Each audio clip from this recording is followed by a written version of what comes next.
always say there's a good teacher and a good student. So you were the good student from your mom, which is like adorable. I feel like there's like endless range of possibilities when it comes to modeling, and there's really no limits to what you can do with it. And I actually think that I achieve better results when I'm not like so much in my head. So, hi. Welcome to the Mirror Talk. In this podcast, we explore the journeys and all the passion and real life stories behind today's biggest models and of course future models. I'm your host Mahviinn and today we're happy to have you, Alexa, an incredibly amazing model with a very bright future. So, I hope that everything goes perfect in this podcast. And welcome to the show, Alexa. How are you today? I'm doing well. Thank you so much for having me. Amazing. So, let's start from the very, very first beginning. What inspired you to become a model? I feel like ever since I was really young, I always had a lot of creative interests. From growing up, for as long as I can remember, I played piano, I played instruments, and I was always interested in fashion. My mom's actually an immigrant from the Philippines, and she probably was like the first person I got my interest in fashion, creative expression from, since she herself is a very creative individual. She actually is currently trying to start a home staging business, and she does flower arrangement courses. So I would say my upbringing was very creative from the start.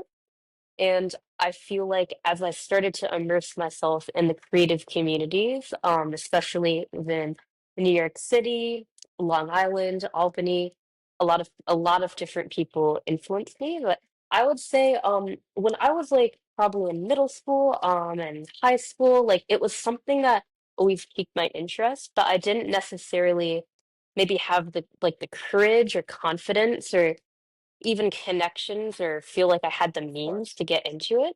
But I would say having a creative outlet where you can wear all sorts of different outfits and do different poses and try different facial expressions, create different concepts, like wear costumes, go to like different settings such as like street settings in the city, beaches, studios, parks. Like I feel like there's like an endless range of possibilities when it comes to modeling, and there's really no limits to what you can do with it. So I would just say be having another way to express myself That's the and best have a platform. answer. That's the best answer. So you covered a lot of stuff, which we're happy for it. So I'm really glad that all the things started from your family. Like your mother was pretty supportive. You were a good. I always say there's a good teacher and a good student. So you were the good student from your mom, which is like adorable. So have you always been comfortable in front of camera, or just you got it by practicing, by kind of imagining, or was it like you were born with it? Can you clarify on that, please? Because like a lot of models, they love it. They intentionally act like it. They just like set their lifestyle totally compatible with their goals. But what actually happens in front of the camera, all the lights and all the heat going up, it just like confuses them and they lose their confidence. How did you get to that confidence? Yeah, that's a really great question. I can't personally say I'm one of the people that was born with it per se. Believe it or not, when I was really little, I actually felt a little bit awkward in front of the camera. It's not something that I came into where I started off feeling like a natural. And in fact, if I'm being really honest, in the beginning, I maybe had my doubts if I was cut out for it. But I feel like through the amazing people I've met over the years and through a lot of practice and a lot of determination. I really wanted to get better at it and hone my craft. And I feel like the key for me was just continuing to do photo shoots and not giving up on it. Sometimes there's certain poses that I've done, and a lot of people I've talked to about said this, that kind of feel awkward and a little I bit know.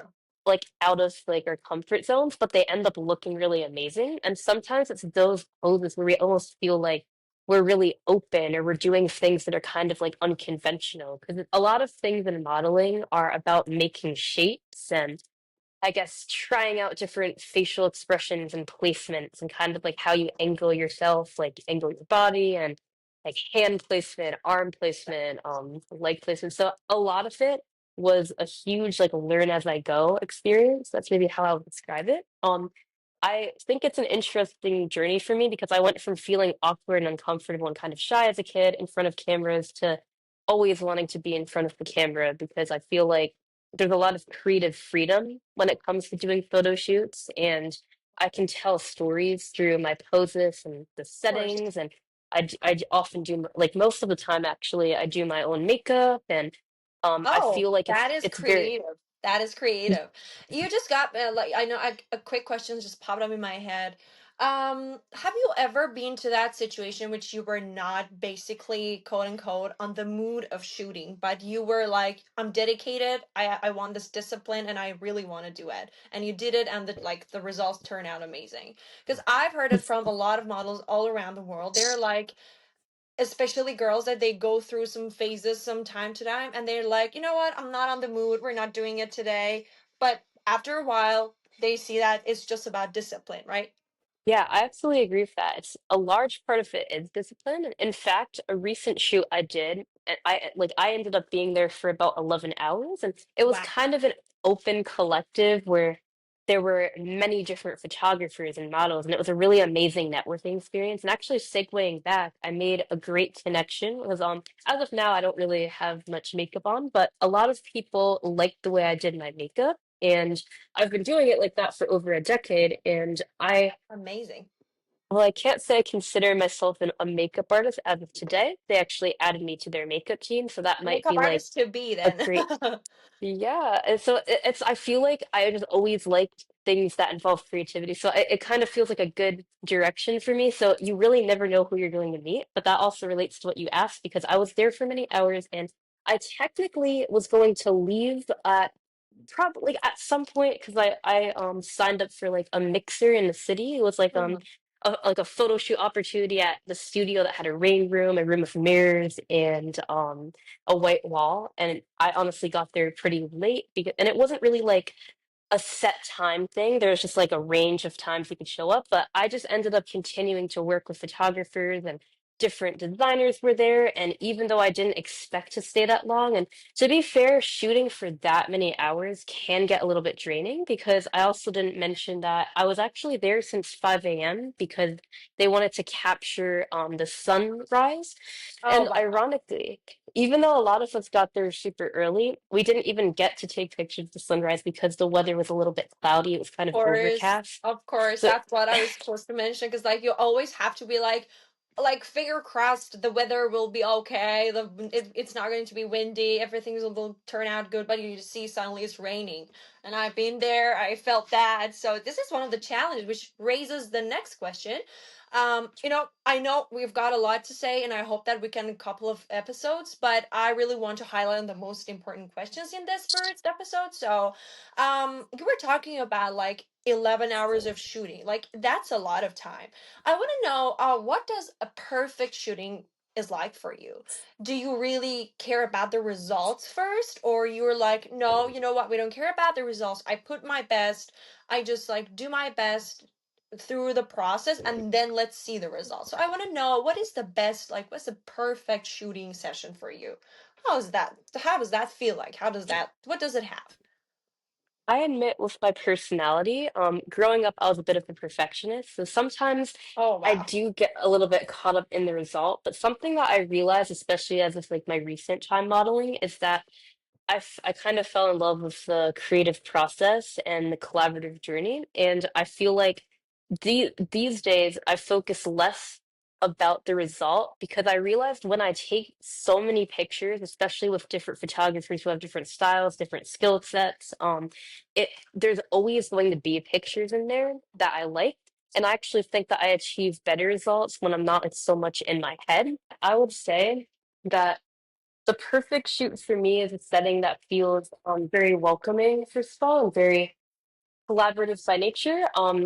The recent shoot that I went to that was that big creative collective meetup had really kind people, and I actually went there only having spoken to two of the models there, and they were very kind, like over text, and then in person they were honestly even greater. Like they were super kind and friendly and passionate about what they did, and I felt very comfortable there.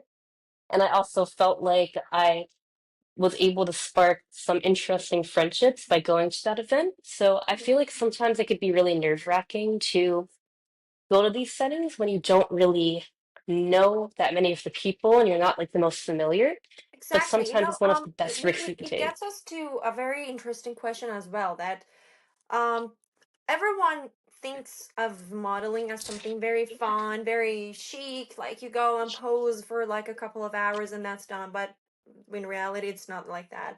I want to know, have you ever faced any challenges that kind of jeopardized your passion, your motivation for this path? Because I know a lot of people like right in the middle of their path, like when they are just like reaching to that perfect point, they're getting reaching to some perfect checkpoints, they suddenly face a couple of problems that they're like, you know what, maybe it's not for me, maybe I'm not for that, these challenges are like pretty big enough, I rather my peace, my comfort zone. I want to know, how have you ever faced any of these challenges before that got you like thinking of whether this path is not yours at all? Absolutely. Off the bat, there are two things I could think of. The first one being that sometimes, with how closely intertwined people are in the fashion industry, and when it comes to like creatives and influencers and people relating to this, sometimes things I realized that I learned kind of young and early that the line can get a little blurry For sure, between personal connections and professional connections. of course. Sometimes there could be situations where you may view people as your friends, but you can sometimes find out things over time that can lead to challenges, especially if there's disagreements among people. And overall, that can be kind of discouraging if kind of opinions and personal matters get in the way. And also, I would say like the majority of my experiences have actually been very, very positive, but sometimes rather than being collaborative, there can be a greater sense of people being competitive instead, which I honestly think can be very healthy because I think what makes the modeling community a beautiful thing is when people support each other's work and see that everyone brings unique strengths and attributes to the table. And I truly believe there's space for everyone in the For sure. industry.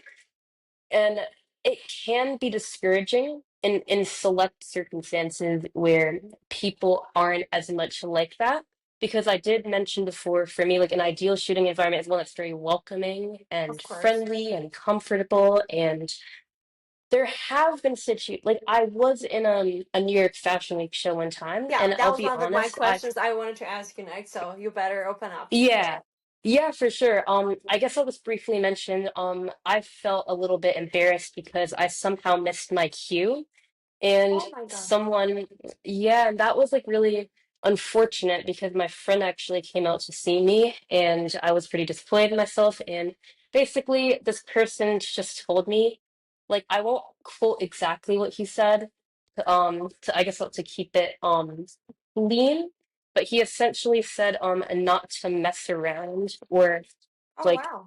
kind of like dilly dally. Like he said something other than that, but I guess it's a little discouraging because I think it was like an honest mistake. 'Cause it was like how they kind of caught up in the chaos of everything. There were like people going around. People, it was like behind the scenes, especially for fashion show. Well, it looks beautiful and elegant from the outside as the viewer. It's total chaos beyond the scenes. Sometimes people don't necessarily know what's going on. They don't know like which designers they're going to see, like which where they have to go to get fitted. So situations like that can be very stressful because I think that people should be honestly more understanding and compassionate. Of And course. but sometimes like that situation felt more like it came out of a place of judgment. And I think that person specifically felt like he was very accomplished in the modeling world. And sometimes I guess egos and attitudes like Okay, that can be tricky. And exactly. yeah, and the second thing I was gonna mention that I guess was a little bit discouraging, which is probably a little bit more of a vulnerable topic to open up about, but I do get chronic migraines. So there was a time where I was taking this medication that caused me to gain weight kind of rapidly. And Exactly. that can be like a tough topic for a lot of people to talk about. But there was actually a time where I kind of wasn't doing as many shoots because I was really unhappy with how my body looked in the pictures, Body especially because dysmorphia. Body dysmorphia is one of the biggest. I don't call it challenges, but one of the biggest concerns of a lot of models out there. They kind of think that they're not good enough after like a short while or after even a long while of being on screen. And personally, I have been there, and that feels so bad. And when it's like a downward spiral. Like when you think of it, it Mm, just gets more and gets bigger, and you kind of get to the point that you're like, maybe I'm not fit at all. There are much even fitter people out there. And but this is totally controlled, like you can control it as best as you can. So we've been like focusing on all of this professional career type of topics. Let's move on to some very fun and personal questions. So what's one thing that your followers don't know about? You know, I've been on your profile, everything looks professional and looks so serious. I want to know, like, what is some specific feature or any like unique memory that you want other people to know about you that they don't? well, actually, something that first came to mind for me, well, I think just like for something that a lot of my followers don't know about me is that I don't really feature much that's related to music, but I have always had those musical interests from a young age, and I actually like I've been kind of like getting into writing some of my own music on the side, but I Wow, so haven't you're a personally real released artist. anything. Yeah, I feel like I admit because the topics I tend to write about feel pretty vulnerable. That was one thing that I was a little bit that made me nervous to like consider like teasing it, but Oh, okay. I do technically have um perfect pitch, which basically it just means that like you could identify any note. So I think that's something that has been helpful for me because like this might sound like really silly, but it's like if someone coughs or there's like some kind of sound, like I can probably identify the note. And I think for me that helps me stay on pitch, but I also probably have like a bit of like imposter syndrome where since I wasn't really like trained vocally, sometimes I question if I am a good singer, and there's I guess a lot of I know. those insecurities can kind of like get in the way. But for some somehow I've surprised myself because I would just be like in the car. Weirdly, I get a lot of inspiration like when I drive because I big ideas pop up like that. Okay, so I want to just like keep the questions, the answers a bit shorter because like we want to explore more and know more about you. mm, So give us just some very like all these information. Like quick question, like how old are you? We should have asked it um previously, but like so yeah, I'm 22. I'm turning 23 this year. amazing. So And what's your favorite color? I would have to go for red. I thought you were gonna say pink. Oh yeah, that's funny. I think right now, with how my hair color currently is, it probably looks more pinkish, but I guess my nails are red. I That's have gorgeous. custom red, black, and white Nikes, and I Wow. kind of like the duality of red and black. So, are you a dog person or a cat person? The funny thing is, I always struggle to answer that question because I like both. Maybe I'll say cats, but I do really like both. Okay. So, where do you see yourself in 10 years? In 10 years, I hope to, like after I have my Master's of Business Administration, I Oh, hope to wow. have a marketing managerial position. I also have a few business ideas. I hope to be a part of the creative marketing process for a Wow. company, help with brand image and outreach and consumer targeting and understanding behavior. So I Amazing. do hope to have a high position in a company um, related to marketing. That's amazing. Well, in one sentence, how do you see when I okay, when I say personal growth, how do you explain that? I would say always being willing to candidly look at yourself and have an understanding of what you're doing well and what you can improve upon. I think just being honest with yourself is probably one of the first steps. It's really important to be self-aware because if you can't really be honest with yourself, it can be hard to be honest with other people. And I think although also if you go the other way because we sometimes are our own worst critics, but just always being willing to learn more, learn new things and keep an open mind and have that willingness to improve can really help you. It's important to have a growth mindset instead of remaining where you are. Amazing. Um, Amazing. And if you could leave just one message for future model or anyone who's starting from now, what would you tell us? I would say it could feel difficult in the beginning starting out. I started from scratch personally. It literally started with one connection and I branched out from there. Sometimes other people can be discouraging, and we can also honestly discourage ourselves because of how critical by nature we tend to be.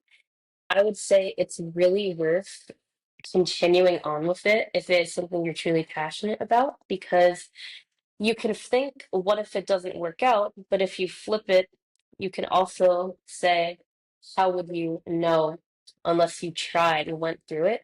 I would say continue to meet different people, broaden your horizons, try different shoots and like try different styles, and you can get a really good sense of what you like and what um kind of themes and looks and concepts you like to create. But For I sure. think it's still worthwhile just continuing on with it because you will eventually find those people that make you happy and that make you feel confident and beautiful. And most importantly, I would say to do it for yourself and not for other people. Thank you. So please tell us what's your Instagram ID and spell it. And, you can follow us in all the platforms that we are tagging. My name is Mahviinn, Mahviinn. And what's your Instagram ID?